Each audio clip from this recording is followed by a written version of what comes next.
Good evening, and welcome to another episode of Que-stead-Que. What you gonna do? I don't know, but something's gonna grow.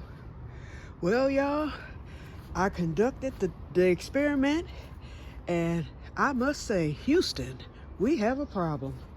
Look, y'all, I removed the crate 2 days ago, and look at here. Where are all the bricks that I put in there? I don't know how deep this hole is, but I am certainly afraid that it may collapse on me.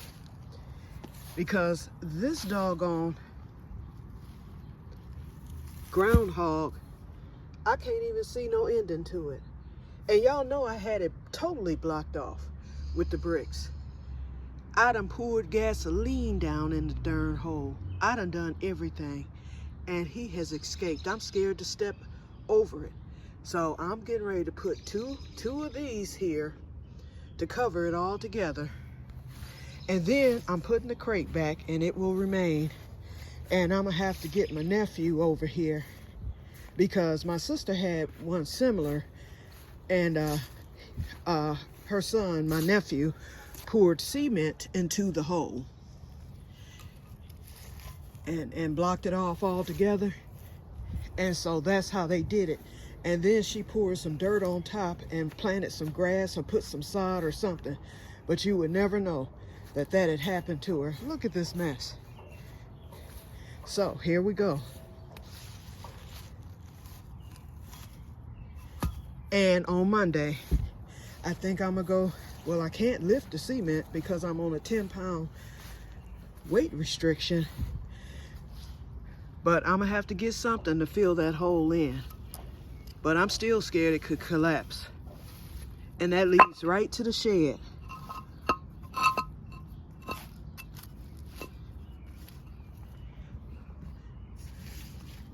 Now, as long as I had this here, I didn't have no problems. So I don't know how he was getting in, and I don't know what his comings and goings were. But I know now he's back, okay? Well, he won't be getting back in there or out. Let's put this bucket of nasty water on top of the crate. And because this bucket is so heavy, if it's gonna collapse, it'll collapse. But this is what sinkholes are made of, y'all. That could cause a sinkhole. And my yard is already on the slope. This is scary. So yeah, I think it's time to call in somebody who can help me with this. If I can get somebody at Lowe's or Home Depot to lift the cement into my car, I can get somebody to lift it out onto my wagon and I bring it back. It's gonna be the quick set. So I'll pour it into that hole as far as I can get it. The whole bag, I might even get 2 or 3 bags. Pour that quick set in there, put that water to it, and seal it all together. What is so concerning is the fact that the bricks disappeared. I threw about 10 bricks into that hole, and when it reached the end, which wasn't really that far, the bricks began to pile up in the hole.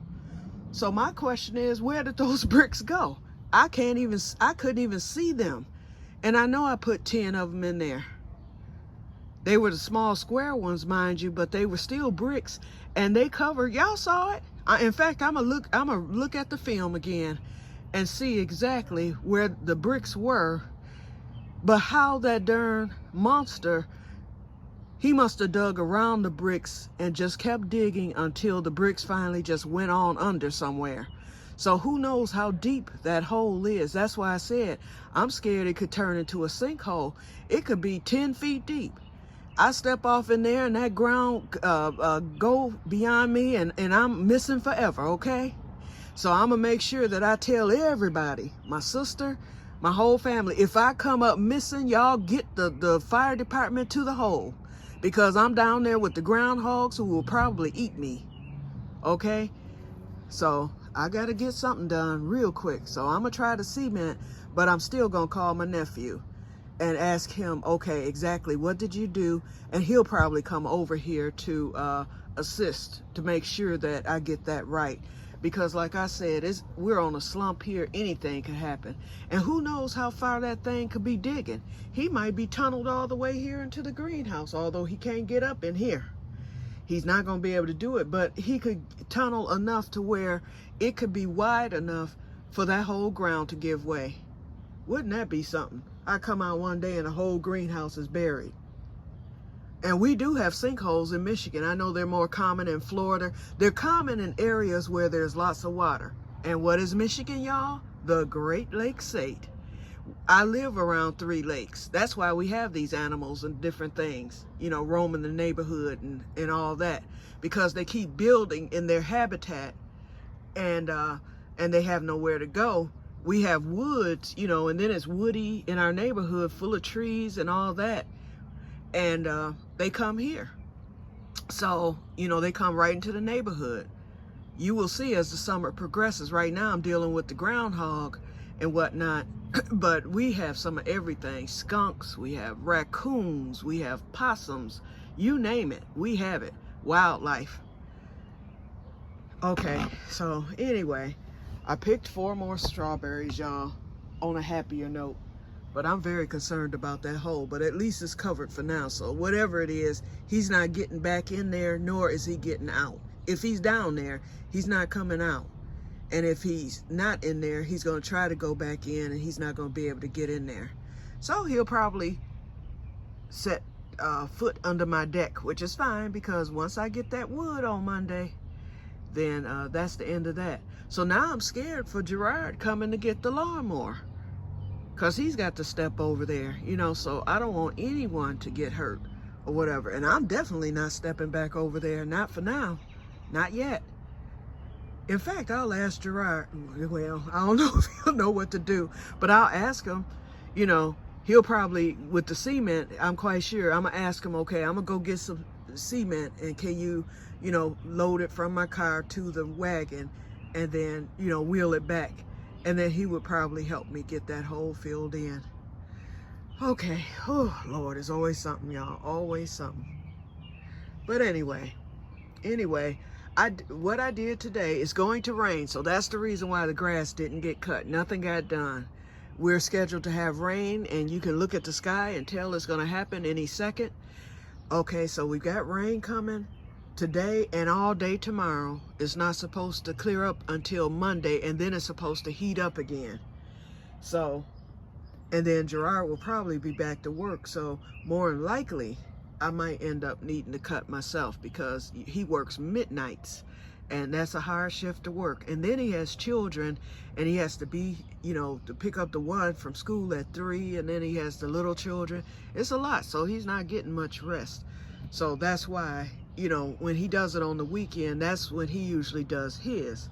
So he just, you know, because he uses the lawnmower, and he just does mine, and then he does his, and it's been no problem. So I don't complain, but I would never, you know, expect him to come on a weekday on a day that he works. So I can do it myself. You know, he'll be in there sleeping, and he'll just come out and he'll see my grass cut, and that's okay.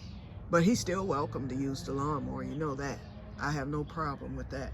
But I just got to do it myself. Plus, they're getting ready to move. They're waiting to close on their home so they can be out of here within the next month. So I have to do it myself anyway at that point. So may as well get started now. And it's not that hard now that I've got most of the yard, you know, this yard, all this greenhouse area and a lot of other area that I no longer cut has been eliminated. So, and even more is about to be eliminated. So it won't be that difficult for me. Okay, so what I did today, I looked at a video last night. It's this one farmer. I'm not really subscribed to his channel, but his videos pop up quite a bit because whenever I pull up a subject, his videos will usually pop up and I will watch them. And so one of them popped up because I pulled up root stout method because I was thinking, okay, now that I know I'm getting potatoes here, let me see if I'm doing everything right, because I will be harvesting within the next month here in July. So I said, let me watch a full video, and I pulled up root stout potato harvest. And so a lot of different videos came up, and it was some that were failed, and the people explained why their method failed. Someone did an experiment. He said, I decided to put dirt down first, but he said he put dirt down, and he said it should have been compost. So he had did it the year before, and his failed, but then that second year he poured compost, and that gave me an idea. Remember I said yesterday on the side of the house, I was going to make that into a potato farm? It can be done based on that video I saw. Although he used the ground, the first time he just used the bare ground and nothing happened. He got a few potatoes, but they were small, and he didn't fertilize and all that stuff. Okay, the second time he poured compost down over the area, you know, of his land, and then he laid the potatoes in the compost, and of course he ended up with this huge harvest. So I thought, hey, I can get some compost. I mean, I don't have to fill that whole bed. I can fill a section of it or whatever, however big I get it. And I say 3 or 4 bags of the black cow compost, just lay it right on top of the plastic, which is what he did because he had a weed mat. And I would have to do that for that table anyway. Remember I said I'm putting a weed mat in. I said I was going to put like 1 inch of dirt over the weed mat in the table. Same concept for the side of the house. So I can do that next year in March, and then just lay the potatoes there and let them come up, and then they'll grow and produce potatoes. So that's my plan for that. But anyway, the one of the man who always comes up whenever I pull up a certain subject, his video came up, and the proof was in the pudding, y'all. He said, this is how you can get bigger and better potatoes. And so what he did was, he did just like you do with the tomatoes. He said, pinch the suckers off the side. He said, do not be afraid to do that. He said, and he said, pinch the berries off. Remember, I was all excited because my berries had appeared.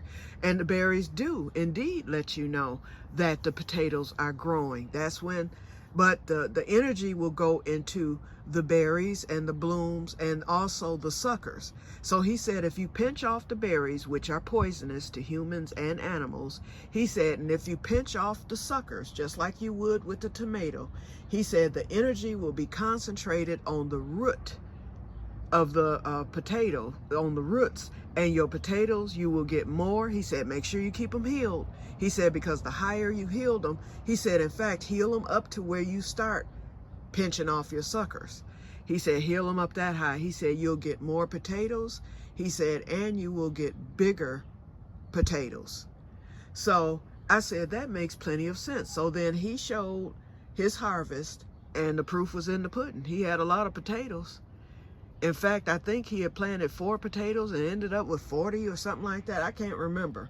In fact, I'll try to remember to post the link. And then you can see the video where he suggests doing that. And his was the only video that I saw that did say to do that, but it made so much sense to me. So guess what? I did it today. I did it. I went out, and I didn't take all the leaves. I left the top portion just like I would with the tomato. And I pinched the little suckers. He said, especially at the bottom, he said, those are the suckers you really want to get, because that energy, you know, will be shifted back down that way. So I did that, and I did kind of sift through the front potato bed to see if I could see any more potatoes. I didn't see that many, but I did see more. I saw 2 more other than that one, and they were decent size. So I know they were coming anyway, but if it's a possibility for me to get more and to put more energy, because those potatoes that are already there, that are a decent size, they're still growing. I have another month and a half. I plan to harvest the day after my birthday, July 15th. Because I planted them, I look back at the video, I planted I planted the back ones on April, it was after the eclipse. I think it was like the 15th or 16th, somewhere around there. So I know that they won't be ready until mid-July. But them first ones, I'm gonna let them go just as long, unless the plants just die to the point where they gotta be pulled. I'm gonna let them remain, and I'm gonna pull them all at once. The front and the back. And so I did the same with the back potatoes, and that was it. So we'll see what happens. So basically, so that's it for the day. The other thing is, remember my little blanket I was working on? Well, it wasn't enough yarn. It ended up, it's gonna be a shawl. And I was like, dang, that would have been the perfect blanket, because I wanted a heavy blanket just to throw over me in the wintertime and to throw on my bed at night and whatnot. Just a throw. It would just be a throw to give me extra warmth if I need it at night. And so, because I don't like to run my heat high at night because I get nosebleeds. And then that weighted blanket I had gave me nosebleeds. I don't know what the material was, but I would wake up in the morning, my nose would be tingling, I would sneeze, and then boom, it would start bleeding. And so I knew it was something to do with that blanket, because whenever I didn't sleep with it, it didn't happen. Well, after that, I was like, I'm not gonna buy no more of that yarn, because I looked online and that yarn is like $7.99 for a skein that only gives you 3 rolls. So I was like, that ain't happening, because I need like another 20 rolls. So it would have cost me like another $60 or $70 if I really wanted to finish it into a blanket. Then I thought about one of my shawls, because I've got too many to begin with. That's why I wanted that to be a blanket. Well, this yarn, remember when I made that shawl out of this plush yarn? It's polyester, and it's called Bernat Plush. That's the name of it. It's a very thick, heavy yarn. It's just as thick as that, and it's real soft, and it's plush. It looks like velvet. I had enough. I took that thing down. I had 4 big balls, plus I had another skein of this left over from the shawl, and then I had some plush in pink that I had made a blanket for my little cousin. It's thick, but it's not as heavy. So I will do the border with that. This is enough to give me a nice heavy blanket, because this is more yarn, because I only had like 3 balls of the one that did the shawl. Here I've got a total of 5 plus the border ball, 6. So this is enough, I know, to make a blanket. And I'm using the same size hook. The stitches will be larger, and so it's gonna work out. So I loaded that up, so I'm getting ready to start on another blanket. I'm still not quite finished with the shawl. I still have a couple of more rows to do from the last ball, but it's nowhere near enough to make a blanket out of. But it's gonna be a nice shawl. When I tried it on, I was like, ooh, I'm gonna like it as a shawl. And that's fine, y'all will see me in it, but I want the blanket. Okay, we're just about at 20 minutes, and I'm gonna keep it under today. Look at there. My cucumber got the tentacle, and then my other melons got tentacles, and they're getting ready to start climbing. See that one tentacle I was trying to train yesterday? He trained himself. I don't know if you can see that tentacle hanging on to the string there, but it's there. And then this one is about to hit the cucumber tentacle. I'm ready, y'all. I am ready. Okay, so my plants are doing good. I got them watered. The rain will get the rest. Oh, the potato man also said, he said to keep those potatoes watered good, he said, until they start dying back. He said when they start dying back, he said, then that's when you stop watering. He said you might want to hit them with water maybe once a week. He said, and if it rains, don't hit them at all. He said, and then once they die back, then it's time to pull them. So I said, okay, because I hadn't really been watering, but we've been getting a lot of rain, so it didn't really matter. I know they're moist, because when I felt up through there today, that hay is starting to break down, and it was very moist under there just from the rain we've already got, so I'm not worried about that. Even in the keyhole garden, those were moist also. All right, so I'm off of here, because now I've made it to 19 minutes. So you guys have a nice weekend, and may God bless you all. I will talk to you tomorrow, hopefully, if there's anything to say. Bye-bye.